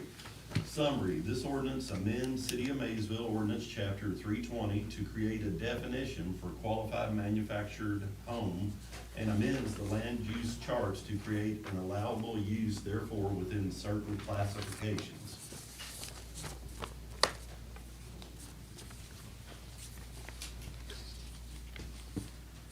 Any questions or comments? We have a motion? I'll I'll make a motion. Yeah, second discussion. So, as I understand this, this came from the state statute, this requirement? I have an issue with that. I think, I mean, to me, the state, local zoning is one of sort of the sacred things that local governments do. Absolutely. You know? I And for the agree. state to overstep and say that you have to do this, And it's gonna continue, Robert. I'm not comfortable with that. Yeah. And I imagine the language that the state is using is because of affordable housing or something like It that. is. Well, I've been in workforce development since 2010, 16 years in Kentucky, and we've been talking about affordable housing for 16 years. This is the first time the state has done something like this. It kind of makes me wonder if this is actually for the people or state lobbyists or, you know, the state's obsession with out-of-town construction workers moving in. I don't really know what the issue is, but It's gonna continue. it's a huge overstep. It is. I strongly suspect that the industry that creates these was very involved in writing this. Yeah. Oh, yeah, they've had their homes set up at all the conventions, and they took all the politicians through all the homes to make sure you saw what an approved structure was. There was a bill, going back to what you were saying, Robert, there was a bill, another bill that was going to mandate some other stuff, and it got killed at the last minute. Yeah. But this is gonna, unfortunately, they're stomping home rule bad, and it's Yeah. going to continue. Yeah, and zoning is one of those things that totally should be local. Absolutely, absolutely. And the one benefit of it is that in my recommendation to the planning commission, and they concurred, they did give municipalities a year to attempt to regulate some things that you could regulate that are listed in the law, such as roof pitch, square footage, type and quality of exterior finishing materials. Mhm. But- you can't discriminate against these. If you regulate those things for these, you have to regulate them for all single-family dwellings. Mhm.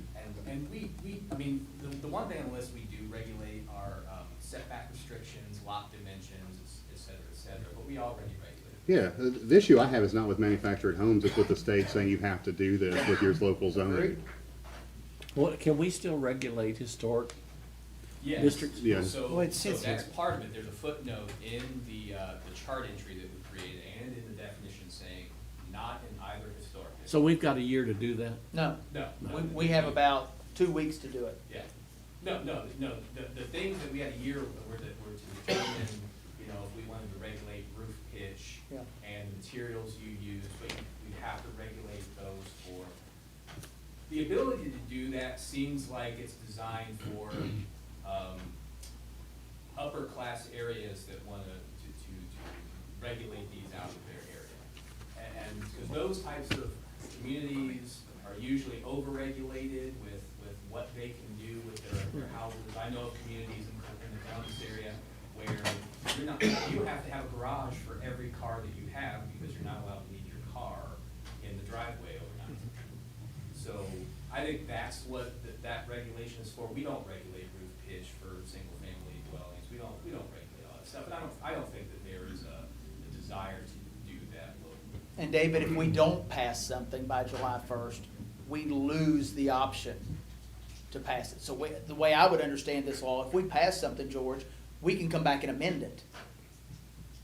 I think it's, so this was asked at the fiscal court earlier this week. I Okay. think it's more, it was only critical to pass this, or I suspect this is the case, this is a legal question, to pass this before July 1st if we were gonna regulate some of those things. Okay. Otherwise, once July first comes around, pretty much it's permitted anywhere, qualified manufactured homes are permitted anywhere where a single-family dwelling can be.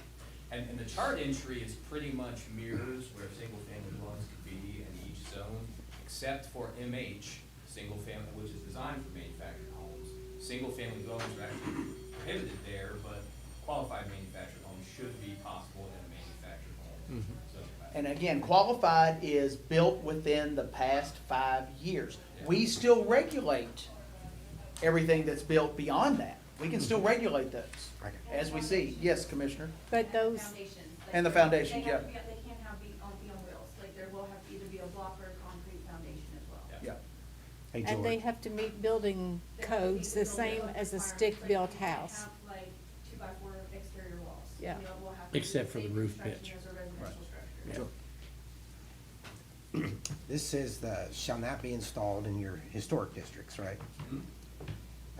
And may not be installed in private residential subdivisions with restrictions on manufactured homes. Right. Deed restrictions, Private private regulations. regulations. Private regulations. So everything else outside of is fair game. Yeah. What about Edgemont and Hillcrest? If they have private deed restrictions that state manufactured homes are not permitted, they're not permitted. You can't have them there.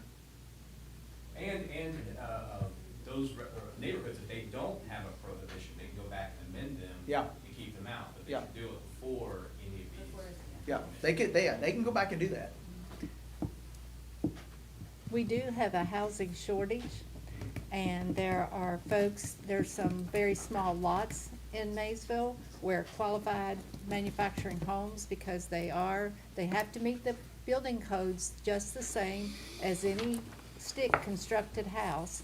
And so it is a way for some people to build or have a home on those lots. And the other thing is just having enough builders. We don't have enough builders in our area. And so it helps a little bit of easing that as well. Oh, there it is. And even though I don't like the state mandating to the county, I think for this particular piece, there's more positive than there is negative. Well, the last study I saw said that if you put a trailer in a neighborhood, that it takes 30% off of the value of a stick-built home.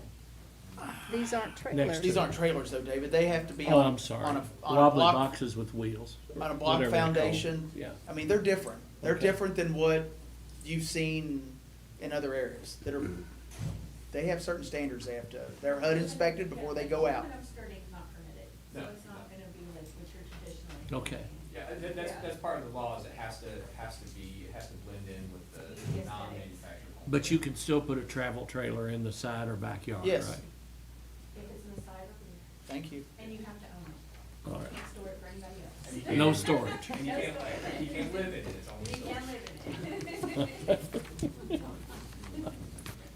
Any other questions on that? Again, this is something that, yeah, It's gotta be done. yeah. Well, it's gonna be done no matter what you Yeah, have. yeah, no, if you guys didn't even do anything, then it would just follow the state statute in chapter 100. Well, while we're voting, Well, we're just going ahead and putting it in our zoning Our- code. Yeah. And if we had chosen to regulate those extra things, then that would have to be voted on as well. Right. Recommended. I make a motion to approve. Do we got motions? Okay, yeah, because they've been in discussion, yeah. Yeah. So roll call.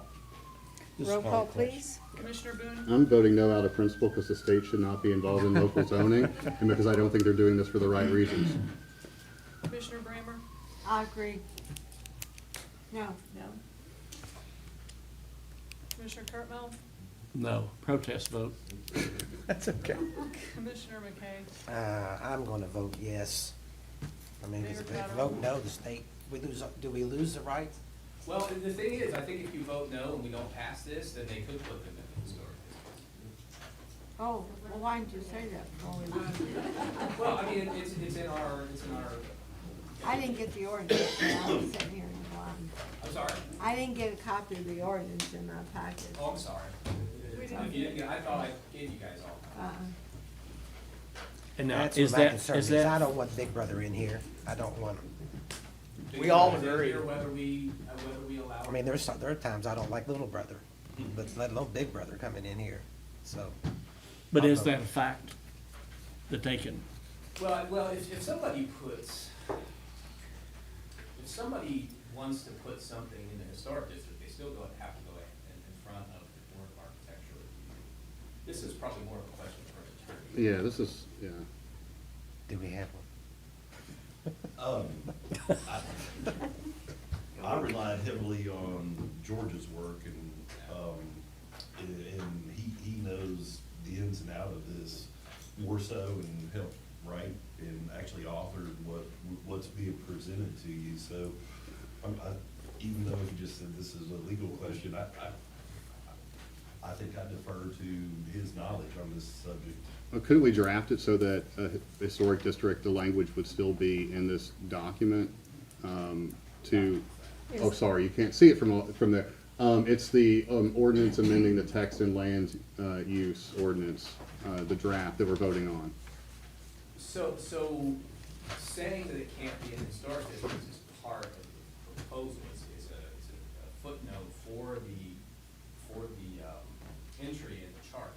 So if you guys vote no and vote this down, we won't have an entry in the chart, and we won't have a footnote saying it can't go in the historic district. We could have another vote and vote to add the language about historic districts.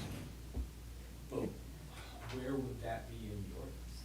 Because we wouldn't have a definition, we wouldn't have an entry. Our ordinance would just be, we would just have what's in the state. So can And we, did this come from planning and zoning? It came from the planning. Yes. We have it. And they They approved that recommended. and sent that so to did us? you approve that? You did? Yeah. See, planning I commission didn't have, did. I'm sorry, I didn't have it. Can I retract my vote? Yes. So I'll change it to yes. And don't we already have one that you allowed in Washington, a double Yeah, I wide? let that one go forward as a test case to see what it was like. And again, we have a vacant, a lot that was vacant for longer than I've been here, and now there it is, and it's owner occupied. I'm still keeping my vote no, because the state's trying to strong arm us. So do we need to? No, I want protection, so I'll have to withdraw my vote also. You vote yes? Yeah. Okay. So Lisa, you've got a, I have Commissioner Boone, no. Commissioner Brammer, yes. Commissioner Cartmel, yes. Commissioner McKay, yes. And Mayor. yes.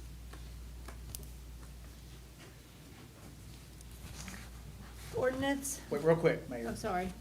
This section shall not be construed as limiting in any way the authority of local governments in this statute to adopt regulations designed to protect historic properties or historic districts. I thought I remember that language from the zoning meeting. Sorry, I didn't mean to interrupt Yeah, you. no, I was going through that and I finally found it. My apologies, but it's in there, yeah. We'll go back and change votes. Hey, you gotta vote on it again, Robert. Yeah, that's right, second reading. Okay, we ready to move? Yes, ma'am. Ordinance in reference to short-term rentals, first reading 26-08. An ordinance adding a new chapter to the Maysville Code of Ordinances Title 19, providing requirements for the operation of short-term rentals within the city of Maysville. Summary, this ordinance amends Title 19 of the City of Maysville Code of Ordinances to add Chapter 205 regulating short-term rentals. Specifically, it provides that all short-term rentals in the city of Maysville must register annually with the City of Maysville Comptroller, establishes the procedure and fee for the annual registration, and defines the circumstances under which the Comptroller and/or the Director may refuse to issue/renew registrations or revoke registrations, creates a mechanism for appealing a revocation. 2, it requires annual fire inspections. 3, it requires that the short-term rentals maintain compliance with federal, state, and local laws and regulations, including the obligation to remit all local taxes to the Revenue Commission and Tourism Commission. 4, it defines the duties of short-term rental hosts and requirements for advertising on hosting platforms. 5, it establishes a timeline of 90 days for all parties to achieve compliance with the ordinance and provides for enforcement and penalties for violations of the ordinance. And 6, provides for repeal of inconsistent laws, severability of provisions, and an effective date upon passage and publication. Who did this? George and Caitlin drafted this. It's the same thing that we gave you about a month ago. George, you want to address them with what you added? Sure. I know the fire inspection was one of them. Right. So I cleaned it up a bit and added some stuff that we wanted in there. There are 3 different sections that talk about registering the city of Maysville, so I combined those into one. The part that talks about revoking the ability to have an STR, that was the most important aspect of it, and Matt and I agreed with that. I added, we've been talking about this since 2023. Kevin Doyle suggested having an annual fire inspection for these. So we added that. Everything I had read and learned about regulating these talked about a maximum occupancy for these. So that's going to be tied to the annual fire inspections. We also changed the language a little bit so that you can only have it in a primary residential structure or any areas that were compliant with the residential building code. So I think those are the major changes. I think this is a good start, especially the registration part of it and the ability to revoke and the fire inspection. I think that's important. And we can always come back and tweak this if we need to, see how it's going. And you might be wondering why we didn't involve zoning in this, because I'm a zoning guy and I've been the one. Yeah, good point. Explain that. For regulating this. So again, the most important aspect of this to me is being able to revoke the ability to use them, because we've had a problem with one of these in town, and it's a mess.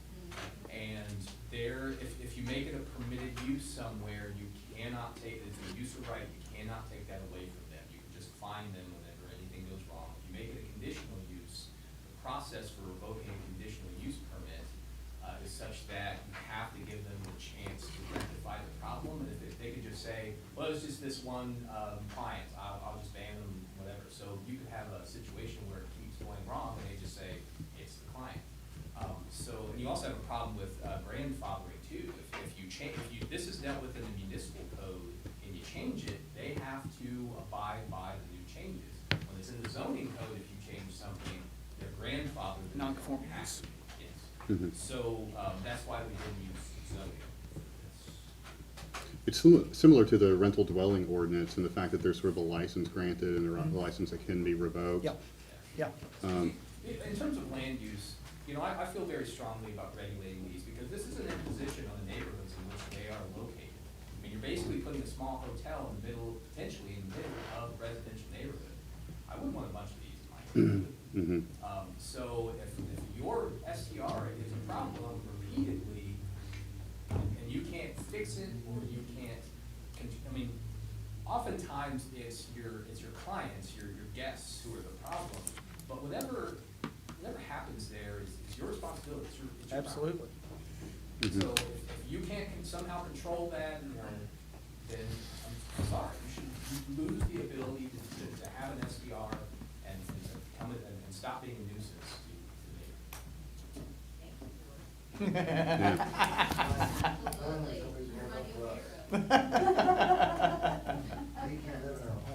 Thank you, we appreciate your. I have a suggestion if everybody agrees, but section 203-06 under A1B, I would like to add language there about, because the way it reads now is a clear statement indicating the guest shall adhere to the city's code of ordinances, including but not limited to, so that kind of provides some protection. It's noise, nuisance, traffic, and parking provisions. I like to add animal control, because I know we've had at least one instance in the city where someone has been attacked by a dog visiting an Airbnb. And I think we need to post that, we have pending this approval, a vicious dog ordinance. And anyone visiting knows to control their animals. It would be covered though, George, wouldn't it? Because you have to follow all federal, state, and local regulations. Wouldn't that still be covered? But Robert, you want to make it more explicit? Well, there's language in 203-06 under advertising so it's the way it's advertised. So people know when it's advertised, and they know when they enter the room that they have to adhere to noise ordinance, nuisance ordinance, traffic and parking. I think there also needs to be language about their animals. If they bring animals with them, then they need to know we have a leash law, for example. Yeah. Kelly, can we add that into the second, is that okay? Yeah, we can add it in right now before we vote on it. Okay. Traffic. Is that okay with everybody? Is that all right? Okay. So, to be clear, section 203-06, advertising on a hosting platform under It's A1B. 1B. Yeah. A clear statement indicating that guests shall adhere to the city's code of ordinances, including but not limited to its noise, nuisance, traffic, animal, and parking provisions. Yes.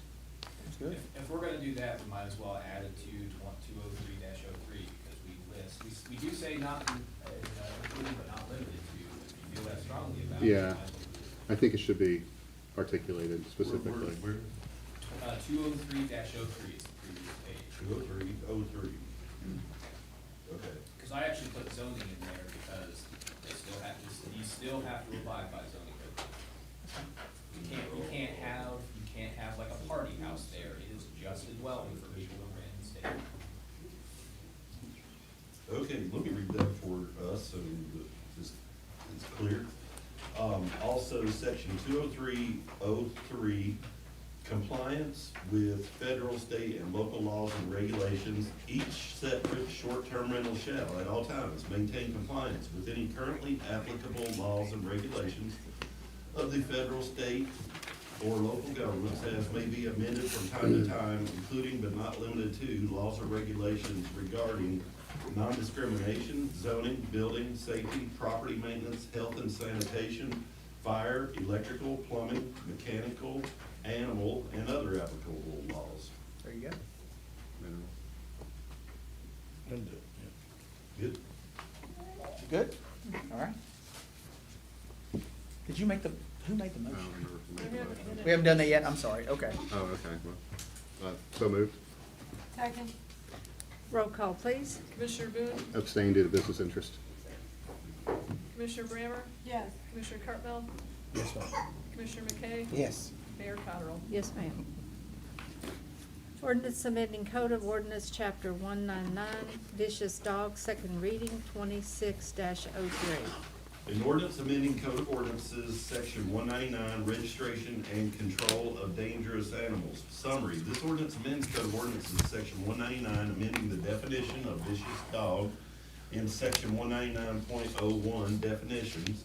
It deletes Sections 199.02, 199.03, 199.04, 199.05, 199.08, 199.09, 199.10 in the enforcement section. So moved. Second. Roll call, please. Commissioner Boone, Yes, ma'am. Commissioner Brammer, Yes. Commissioner Cartwell, Yes, ma'am. Commissioner McKay, Yes. Mayor Cottrell. Yes, ma'am. I'd also, at this point, like to acknowledge Ms. Nicole Thomas for her sharing her experiences with this commission and how she listed out the shortfalls that she saw in our policy. She was very clear and specific. And then thank Claire Estel, Kelly Cottle, Chief Boggs, and Sheriff Skowski for their work on this ordinance. Thank you all. Ordinance amending Code of Ordinances, Chapter 31, Ethics, second reading, 2604. An ordinance amending Code of Ordinances, Chapter 31, Code of Ethics. Summary, this ordinance amends City of Maysville Code of Ordinances, Chapter 31, Code of Ethics to align the City of Maysville ordinance with the Kentucky League of Cities Model Ethics Ordinance. So moved. Second. Roll call, please. Commissioner Boone, Yes, ma'am. Commissioner Brammer, Yes. Commissioner Cartwell, Yes, ma'am. Commissioner McKay, Yes. Mayor Cottrell. Yes, ma'am. Ordinance amending Code of Ordinances, Chapter 262, Golf Carts, second reading, 26-02. An ordinance amending City of Maysville Code of Ordinances, Section 262.03, summary. This ordinance amends ordinance Section 262.03 to update inspection fees as required by recent state legislation. So moved. Second. Roll call, please. Commissioner Boone? Yes, ma'am. Commissioner Brammer? Yes. Commissioner Cardinal? Yes, ma'am. Commissioner McKay? Yes. Mayor Cottrell? Yes, ma'am. Closed session pursuant to KRS 61.8101F, discussion which might lead to the appointment of an individual employee. Motion. Second. Roll call, please. Commissioner Boone? Yes, ma'am. Commissioner Brammer? Yes. Commissioner Cardinal? Yes, Commissioner ma'am. McKay? Yes. Mayor Cottrell? My staff Yes, stay ma'am. put, because we're gonna have some appointments, so I want you to be, I'd like for you to be here for those, we won't be in here very long.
authorized every. Not every city does. I know schools have to do it. But That not all do. cities do. Do what? But I Salary had scale. that salary scale. I'll pull it for you. I'll pull the statute. I'll pull it. Email it or just put it in my mailbox. I'll pull it. Just don't think about that. Just don't.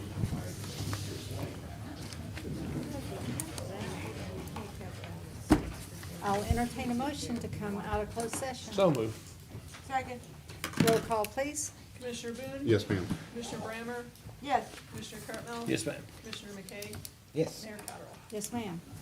We have some appointments. This first one is from Chief Patrick Boggs. Please accept this correspondence as a recommendation to appoint Antonio D. Stewart as probationary officer with the Maysville Police Department. Mr. Stewart has completed the hiring process testing given by Kentucky Department of Criminal Justice Training, meeting all top standards set forth by the Kentucky Law Enforcement Council. Antonio is eager and enthusiastic, continue in the law enforcement field and join the Maysville Police Department. He is a native of Maysville and graduated from Mason County High School, as well as a United States Army veteran. Antonio has served as deputy jailer at Mason County Detention Center, working his way to the rank of lieutenant. Antonio has shown patience and great character throughout the hiring process, and I feel he will be a tremendous asset to our department. I'll make that motion. Second. Roll call, please. Commissioner Boone? Yes, ma'am. Commissioner Brammer? Yes. Commissioner Cartwell? Yes, ma'am. Commissioner McKay? Yes. Mayor Cottrell? Yes, ma'am.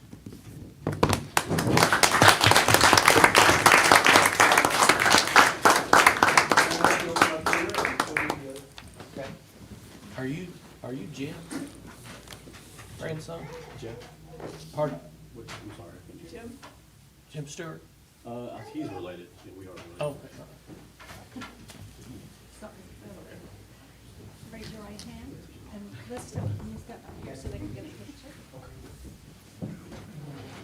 Do you, Antonio Stewart, solemnly swear that you will support the Okay. Constitution of the United States and the Constitution of the Commonwealth of Kentucky, and be faithful and true to the Commonwealth of Kentucky so long as you continue a citizen thereof, and that you will faithfully execute to the best of your ability the duties of police officer for the city of Maysville according to law? And do you further solemnly swear, since the adoption of the present Constitution, you, being a citizen of this state, have not fought a duel with deadly weapons within the state nor out of it, nor have you sent or accepted a challenge to fight a duel with deadly weapons, or assisted any person thus offending? And do you further solemnly swear that you will endeavor to the best of your ability to detect and prosecute all gamblers and others violating the laws against gambling, so help you God? Welcome to our team.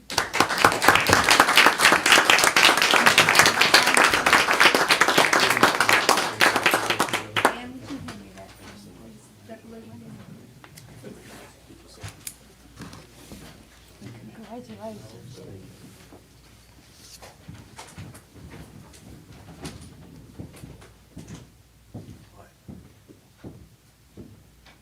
What? Who knows? He's so hyped up on those drugs. I didn't know. Thank you. I saw you were in the reserve. They got some relationship there. Yeah. Best wishes, everything, and welcome to our family. Anything that we can do to help you. Who else maybe?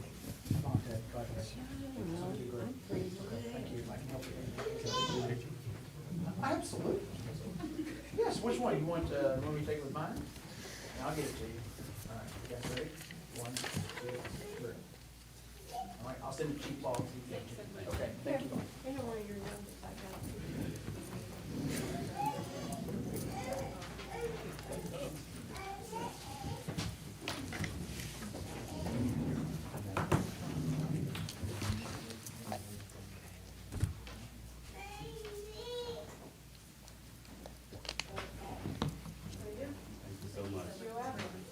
Thank you. you. All right, we have one more? Yep. Okay, fire away. I'll have to confirm with that. This recommendation is from Tourism Director Bailey.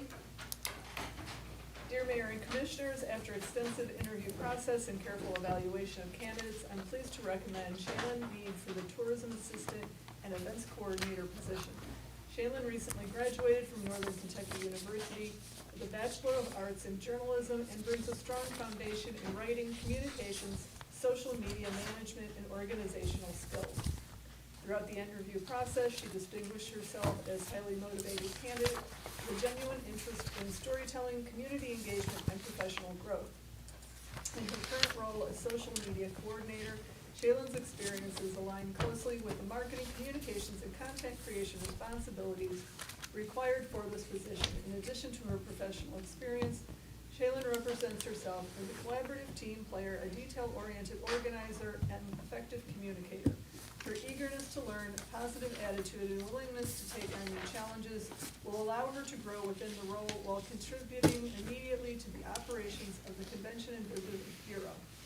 As our organization continues to expand tourism initiatives, I am confident that Shaylin's skills and work ethic will be a valuable asset to our team. I respectfully request the Commission's approval to hire Shaylin Mead as Tourism and Events Coordinator. I'll make that motion.